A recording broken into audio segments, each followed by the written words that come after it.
ሰላም ጤና ይስጥልኝ የተከበራችሁ የህብረት ስራ ማህበራችን ቤተሰቦች አዋጭን ዜና ይዘን ቀርበናል። ከዜናው ጋር ሁሉ አገራት ተባብራችሁ ቆይታ አደርጋለሁ። ከኛ ጋር ሁኑ።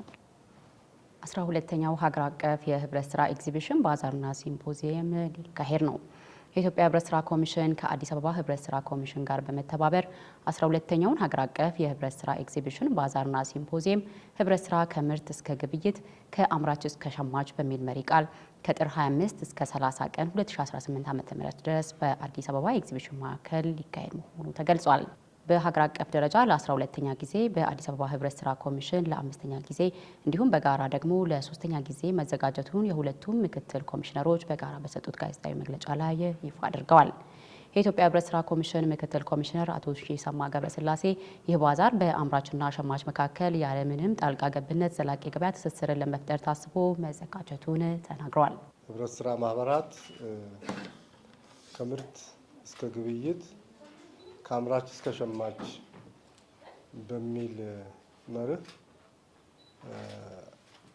አምራቾችና ሸማቾች የገበያ ትስስር የሚፈጥሩበትን ይሄ ደግሞ አመቱን ሙሉ አምራችና ሸማቾች ብቻ ሳይሆኑ በመሀል ኢንዱስትሪዎች ከአምራችና ሸማች ህብረት ስራ ማህበራት ጋር እንዲሁም ኢንዱስትሪዎች ደግሞ ግብርና ግብዓት የሚፈልጉ ኢንዱስትሪዎች ከአምራች ህብረት ስራ ማህበራት ጋር የገበያ ትስስር እንዲፈጥሩ ይሄም በከተማችን ብሎም በሀገራችን አምራቹ ተገቢውን ዋጋ እንዲያገኝ ሸማቹም ከተለያዩ ጣልቃ ገብነት በነፃ መንገድ ምርት ሸቀጥ እንዲያገኝ የሚደረግበት እንግዲህ ይሄ በቅዳሜና እሁድ ገበያዎች በማህበራት መደበኛ መደብሮች ከሚደረጉ የግብይት ስራዎች በተጨማሪ ይሄን ኤግዚቢሽን እናዘጋጃለን። ምክትል ኮሚሽነሩ አክለውም ከዚህ በፊት ከነበረው ተሞክሮ በመነሳት የባዛሩ መዘጋጀት መሰረታዊ የሚባሉ እህሎችን ዋጋ ንረት የሚያረጋጋ መሆኑን ጠቁመዋል። ግብይት የዛ ኤግዚቢሽን ማዕከል ላይ የሚደረገው ሽያጭ ብቻ ሳይሆን የከተማውን አጠቃላይ ገበያ ብሎም የአመቱን አጠቃላይ የመሰረታዊ የሚባሉት እህሎች ዋጋ የሚወስን ነው ካሁን ቀደም ካለው ተሞክሮ። ስለዚህ ለዚህ የሚሆን በቂ አሰስመንት ሰርተን ምርት መኖሩን አረጋግጠን ይሄ ምርት ወደ ገበያ እንዲመጣ ዛሬ ተጭኖ የሚመጣው ብቻ ሳይሆን አመቱን ሙሉ ሸማቾች በሚፈልጉት ወቅት ምርቱ እየተነጋገሩ ሊቀርብላቸው በሚችል መንገድ የገበያ ትስስር የሚፈጠርበት እድል ያመቻቻል። የአዲስ አበባ ህብረት ስራ ኮሚሽን ምክትል ኮሚሽነር አቶ ተጫኔ አዱኛ በበኩላቸው በዚህ ሀገር አቀፍ እውነት ላይ የተለያዩ የግብርና ነክ ውጤቶች እንዲሁም የእደ ጥበብ ስራዎች በተመጣጣኝ ዋጋ ህብረት ስራ ማህበራቱ ለማቅረብ መዘጋጀታቸውን ግልጽ አድርገዋል። እንግዲህ በጋራ ነው የምናዘጋጀው ብለናል። ከፌዴራል ህብረት ስራ ኮሚሽን ጋር እንደ አዲስ አበባ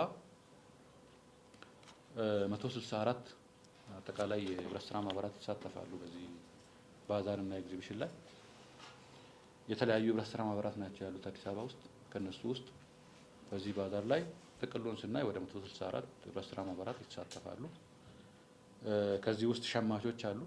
ብዙውን ድርሻ የሚወስደው ሸማቾች ናቸው። ሸማች ህብረት ስራ ማህበራት ምርታቸውን፣ አገልግሎታቸውን ይዘው በዚህ ባዛርና ኤግዚቢሽን ላይ የሚሳተፉ ነው የሚሆነው። ሌላ የእደ ጥበብ ህብረት ስራ ማህበራት አሉ አዲስ አበባ ውስጥ። በእደ ጥበብ በተለያየ ሙያ የተደራጁ ህብረት ስራ ማህበራት አሉ። የተለያዩ ምርቶች አሏቸው። እነዚህ ምርቶች ይዘው ባዛሩ ላይ ይቀርባሉ። ሌላ የገንዘብ ቁጠባዎች ናቸው። ገንዘብ ብድርና ቁጠባና ብድር ህብረት ስራ ማህበራት በብዛት አሉ አዲስ አበባ ውስጥ። ከነዚህ ገንዘብ ቁጠባና ብድር ህብረት ስራ ማህበራት አገልግሎታቸውን በዚህ ባዛርና ኤግዚቢሽን ላይ ያቀርባሉ ማለት ነው። ሌላኛው የከተማ ግብርና የተሰሩ በርካታ ስራዎች አሉ አዲስ አበባ ውስጥ። እነዚህን የከተማ ግብርና ውጤቶች ይዘው ባዛሩ ላይ የሚገኙ ነው የሚሆነው። አትክልትና ፍራፍሬዎች ናቸው ሌሎች አትክልትና ፍራፍሬዎች የሚያቀርቡ ማህበራት ይኖራሉ ማለት ነው። አጠቃላይ በዚህ ባዛርና ኤግዚቢሽን ላይ በአይነት ስናያቸው የሚቀርቡ በርካታ ምርቶች አሉ። በምርት ደረጃ የግብርና ምርቶች፣ አትክልትና ፍራፍሬ፣ የእንስሳትና የእንስሳት ተዋጽኦዎች ይቀርባሉ፣ በብዛት ይቀርባሉ። ቅመማ ቅመሞች ይቀርባሉ፣ እነ ቡናም የመሳሰሉትም ይቀርባሉ። አጠቃላይ ኢንዱስትሪ ምርቶች፣ የተለያዩ ኢንዱስትሪ ምርቶችም ይቀርባሉ ማለት ነው። እነዚህ በሙሉ በዚህ በ5ቱ ቀን ለሸማቹ ግልጽ ሆነው የሚቀርቡ ነው የሚሆነው። በዘንድሮ ኤግዚቢሽንና ባዛር ላይ አዋጭን ጨምሮ ከ360 በላይ የተለያዩ የህብረት ስራ ማህበራትና ከ100 በላይ የተለያዩ ተቋማት ይሳተፋሉ ተብሎ ይጠበቃል። በመሆኑም የህብረት ስራ ማህበራችን አባላት በዚህ ሀገራዊ ኤግዚቢሽንና ባዛር ላይ ተገኝታችሁ እንድትጎበኙ ጥሪያችንን እናስተላልፋለን። የተከበራችሁ የህብረት ስራ ማህበራችን ቤተሰቦች የዕለቱ መረጃችን የተከታተላችሁትን ይመስል ነበር። አብራችሁን ስለነበራችሁ እናመሰግናለን። ጤና ይስጥልን።